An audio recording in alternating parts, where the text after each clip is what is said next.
இவர் சொல்ற இந்த ஆதவ் சொல்ற இந்த வரலாறு, இந்த ஆதவுக்கு நீங்க சொல்ற பதிலாகவும் எடுத்துக்கலாம், மக்களுக்கும் எடுத்துக்கலாம்.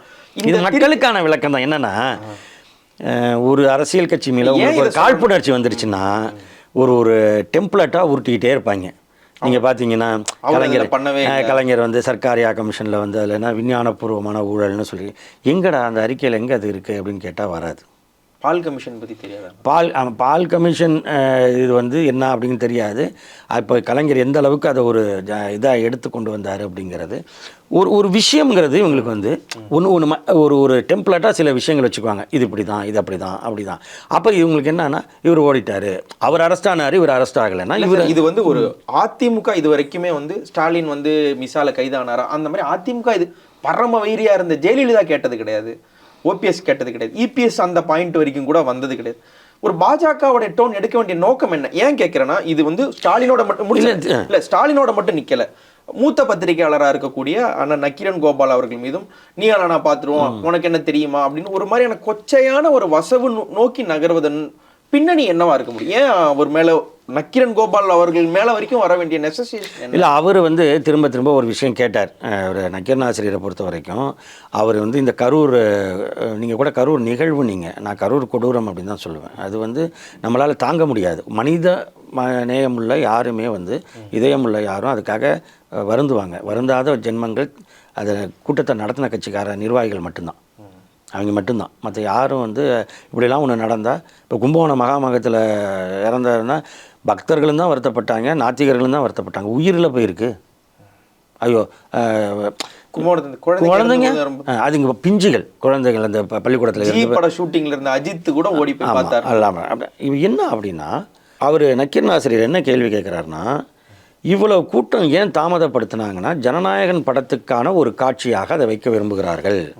அதில் உங்களுக்கு ஃபுட்டேஜ் எடுத்தா நல்லா இருக்கும். ஏன்னா வந்து ஒரு அவங்க எல்லாம் அந்த வைப்பில் கத்துறது போகிறது, இவர் கையாட்டுறது பிரத்யேகமாக சொல்லும்போது தான் அதையும் சொன்னார். அப்போ வந்து அது அவங்க எடுத்தாங்கங்கிறது அவரோட குற்றச்சாட்டு. இதுக்கு இத்தனை கேமரா பயன்படுத்தினாங்க, இந்த மாதிரி இதில் பண்ணியிருக்காங்க அப்படிங்கிறதெல்லாம் அவர் சொல்கிறாரு. அதை தாண்டி இன்னும் 2-3 செய்திகள். இதுக்கு அவங்கள்ட்ட பதில் என்னான்னு கேட்டால், நீ வெளியில் வா சட்டையை பிடிப்பேங்கிறது என்ன அர்த்தம்? அது இல்லைங்க, கோபால் மாதிரியான ஒரு மிக நீங்கள் அதில் அவர் மேலே வழக்கு போடலாம். நீங்கள் ஜெயலலிதா போடலையா?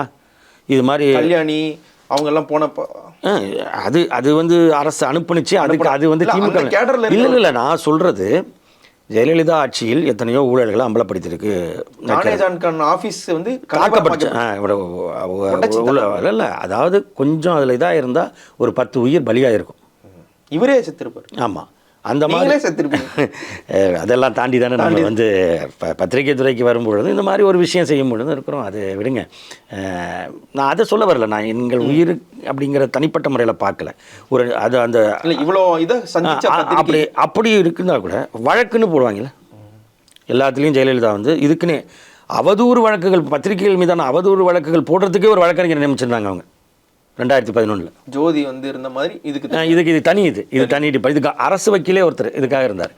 ஸோ வந்து நக்கீரன் மேலே, விகடன் நிறுவனங்கள் மேலே, தேமுதிகவோட இப்போ செய்தி அந்த கேப்டன் அதில் ஒரு செய்தி வாசிப்பாளர் மேலே போட்டாங்க. இதெல்லாம் வந்து நான் என்ன சொல்கிறேன், நீங்கள் வழக்காக அப்படி இருந்தால் நீங்கள் வந்து வழக்கு நேரம் ஒரு சூட் போட்டிருக்கணும்ல உங்கள் மேலே வந்து பண்ணி வருஷம் ஆட்சி. இல்லை இப்போ சொல்கிறேன், இப்போ இவர் வந்து சட்டையை பிடிப்பேன்னு பேசுகிற இந்த பொறுக்கித்தனமான பேச்சு இருக்குல்ல, ஒயிட் காலர் பொறுக்கிகள் அந்த மாதிரி இருக்காங்கல்ல. உங்களுக்கு என்ன தோணுதுங்க? இல்லை, இது ஒரு பத்திரிகையாளர், அதையெல்லாம் இந்த அரசியலை கூர்மையாக அணுகிறவர்ன்றதெல்லாம் தாண்டி ரொம்ப அணுக்கமாக கோபால் அவர்களோடு நீங்கள் பயணிச்சிருக்கீங்க. அவருடைய அரசியல் பயணமாகட்டும், பத்திரிகை, இதை கேட்கும் பொழுது உங்களுக்கு என்ன தோணுது? இல்லைங்க, ஒரு பத்திரிகையாளராக தனக்கு வரக்கூடிய செய்திகளை அலசி பார்த்து, இப்போ இது ஏன் இவ்வளோ லேட் ஆகுது இப்படி இருக்கும் பொழுது அவர் 2-3 கேள்வி கேட்குறாரு. அதான் நான் திரும்பவும் சொல்கிறேன், அந்த கேள்வியை இவங்களுக்கு என்னென்னா கேள்வியே கேட்கக்கூடாது, விமர்சிக்கவே கூடாதுன்னு நினைக்கிறாங்க. விமர்சிக்கலாம் யாரும். இப்போ வந்து திமுகவை நோக்கி நீ இல்லாததை நீ சொல்லலையா ஓடி போனேன் அப்படிங்கிறீங்க.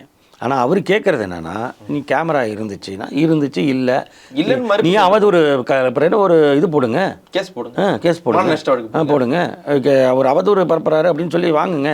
இதனால் வந்து அவர் ஒரு கலவரத்தை தூண்டுறாரு. இப்போது இதே தானே ஜெயலலிதா கேஸ் போட்டது எல்லாமே அப்படி தான் போடுவாங்க, அப்படி தான் வழக்கு போடுவாங்க. அந்த மாதிரி கிரிமினல் கேஸு எல்லா கேஸும் போட்டாங்க அவங்க மேலே. அபட்மெண்ட் ஆஃப் சூசைட் கூட.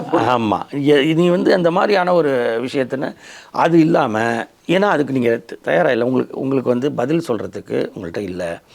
இது வந்து நீங்கள் இதில் வந்து உங்களுக்கு மனசாட்சின்னு ஒன்று இருந்தால் உங்களுக்கே தெரியும். இல்லை நக்கீரன் கோபால் சட்டையை பிடிச்சிட்டு ஃப்ரீயாக இருந்துடலான்ற ஒரு எண்ணம் வேற இருக்கான்னு. அதாவது இப்படி பேசுனா எல்லாம் பயந்துருவாங்க. அதாவது ஒன்றும் இல்லை, இந்த பஞ்ச் டயலாக் ஸ்க்ரீனில் வந்தால் வெளியே எதிரில் இருக்க விசில் அடிக்க மாட்டான், அந்த மனநிலையிலே என்ன இருக்காங்க, அவ்வளோதான். அவர் பொடாவே பார்த்தவர். பொடாங்கிறது 1 வருஷத்துக்கு பெயில் கிடையாது பொடா சட்டப்படி. வைகோ, சுபவி, நெடுமாறன் ஐயா, இன்னும் அவர் வைகோவோட 9 பேர் உள்ளே போனாங்க. ஆமாம், அது மாதிரி நெடுமாறன் ஐயா, அவங்கள ஷாகுலமை, தமிழ் முழக்கம் ஷாகுலமை, ஆமாம், அவர் அவங்க எல்லாமே இப்போ சிறைக்கு போன நேரத்தில் மருத்துவர் தாயப்பன் எல்லாம் போனாங்க.